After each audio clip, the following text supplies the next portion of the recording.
सांसद जिन्होंने 4000 किलोमीटर की भारत जोड़ो यात्रा निकालकर लोगों को जगाने का काम किया, राहुल गांधी जी, आदरणीय प्रमोद तिवारी जी, समाजवादी पार्टी के समस्त नेता, कांग्रेस पार्टी के नेतागण, आम आदमी पार्टी के नेतागण, आप सबका हृदय की गहराइयों से अभिनंदन करता हूं कि इतनी बड़ी तादाद में मौजूद होकर आपने बताने का काम किया है कि अखिलेश यादव जी कन्नौज से बहुत बड़ी जीत हासिल करने जा रहे हैं, बहुत बड़ी जीत। साथियों और दोस्तों, मैं हाथ जोड़ के आपसे विनती करने के लिए आया हूं, इसलिए आया हूं कि राहुल गांधी जी ने रामलीला के मैदान में कहा, अखिलेश यादव जी हर सभा में कह रहे हैं कि ये 2024 का चुनाव अंतिम चुनाव है। भारतीय जनता पार्टी अगर गलती से जीत गई तो ये संविधान को खत्म करेंगे, आरक्षण को खत्म करेंगे, चुनाव को खत्म करेंगे। अपने वोट को बचाने के लिए इस बार वोट कीजिए और बीजेपी की जमानत जब्त कराने का काम कीजिए। और जब मैं कह रहा हूं कि आरक्षण खत्म करेंगे तो इस बात के आधार पर कह रहा हूं कि भागवत जी ने कहा था आरक्षण खत्म होना चाहिए। मनमोहन वैद्य आरएसएस के नेता कहते हैं आरक्षण खत्म होना चाहिए।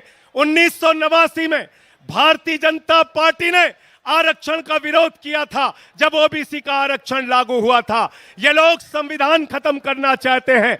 लल्लू सिंह कहते हैं अयोध्या के प्रत्याशी, संविधान खत्म करो। ज्योति मिर्धा कहती हैं संविधान खत्म करो। अरुण गोविल कहते हैं संविधान खत्म करो। अनंत हेगड़े कहते हैं संविधान खत्म करो। अरे जो बाबा साहब का संविधान खत्म करेगा, हम उसकी राजनीति खत्म करेंगे, यह संकल्प हमको लेना है। इतनी नफरत है भाजपा के मन में, इतनी नफरत। 5 साल तक मुख्यमंत्री रहे अखिलेश यादव जी, 5 साल तक। और जब अपना घर खाली किया तो भाजपा के लोगों ने गंगा जल से वो घर धुलने का काम किया। इतनी नफरत। अभी कुछ दिन पहले कन्नौज के अंदर अखिलेश यादव जी एक मंदिर में चले गए, उस मंदिर को गंगा जल से धुलने का काम किया। इतना अपमान करते हो आप, इतनी बेइज्जती करते हो आप, इतनी घृणा है आपके मन में पिछड़ों के प्रति, दलितों के प्रति। मैं आप लोगों से निवेदन करने के आया हूं, जो अखिलेश यादव का अपमान हुआ, अपने वोट की ताकत से उसका बदला ले लेना।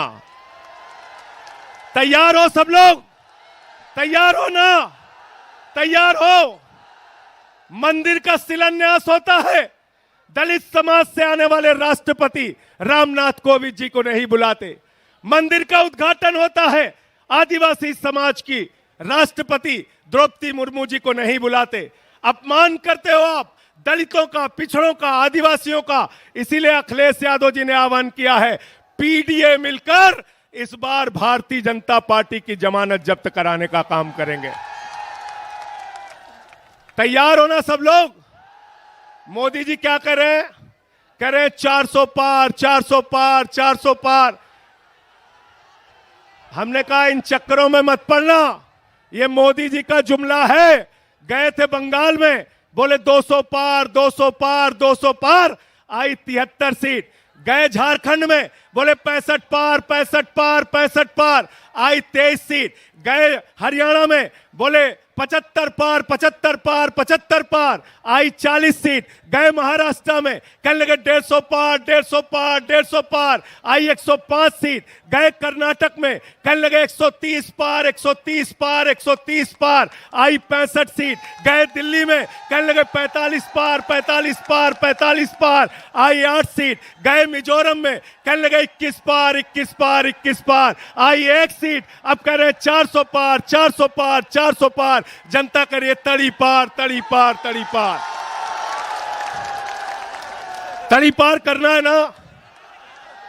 राहुल गांधी जी लगातार अडानी अंबानी के खिलाफ बोल रहे थे। 10 साल में मोदी जी को अडानी अंबानी का नाम नहीं याद आया। चुनाव में अब कह रहे हैं अडानी के खिलाफ नहीं बोलते, अंबानी के खिलाफ नहीं बोलते। अरे मोदी जी, अगर आपको टेम्पू का नंबर मालूम है तो ईडी सीबीआई भेजो, अडानी अंबानी को गिरफ्तार करो, करो गिरफ्तार, उनको करो गिरफ्तार। इसलिए इस जुमले में नहीं फंसना है। अंतिम बात कह के मैं अपनी बात को खत्म करूंगा। साथियों और दोस्तों, अखिलेश यादव जी ने उत्तर प्रदेश के विकास के जो काम किए उसके फीते आज तक काटे जा रहे हैं, उसके फीते आज तक काटे जा रहे हैं। इसलिए ये लोग स्कूल नहीं बना सकते, अस्पताल नहीं बना सकते, सड़कें नहीं बना सकते, बिजली पानी नहीं दे सकते। मोदी जी आए थे कोरोना के टाइम में, उन्होंने कहा भाइयों और बहनों, गांव-गांव में कब्रिस्तान है तो शमशान होना चाहिए कि नहीं होना चाहिए। ये शमशान बनाने वाले लोग हैं, ये आपके बच्चों को स्कूल अस्पताल नहीं दे सकते।